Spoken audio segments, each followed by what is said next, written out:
Dinhi sa Dumaguete City na nailhan sa Isip University City, nagkadaghan ang mga coffee shop tungod sa hilig sa mga kabatan-unan sa pag-inom ug nagkadaiyang timpla sa kape.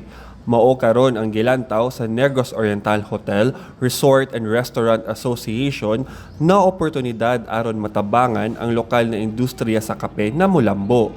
Tumong sa NOHRRA na makiglambigit sa mga coffee farmers sa Canlaon City ug mabida ang ilang produkto sa mga turista pinaagi sa pag-abri og mga specialty coffee shop sa Dumaguete City. Subay niini nipahigayon ang NOHRRA og usa ka coffee tasting and smelling activity alang sa mga kawani sa media ug Negros Oriental Provincial Tourism Board aron masinati nila ang usa ka elevated coffee experience sa usa ka specialty coffee shop.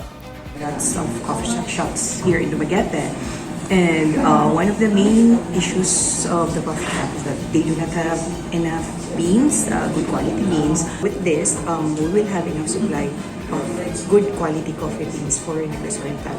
At the same time, we're helping the farmers. Dumagueteños, Negolenses are really coffee lovers, but we have the thing that Riani and Lance are doing. They're elevating the coffee experience, and that is really the goal of tourism.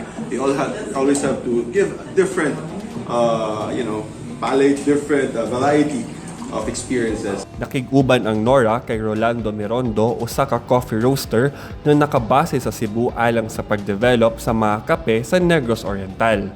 It's interesting to know kung ano yung magiging lasa ng coffee dyan. But then, at any point naman is we can modify ang processing. Gikan sa Dumaguete City, kini si Roy Lomotan sa PIA alang sa MBCV.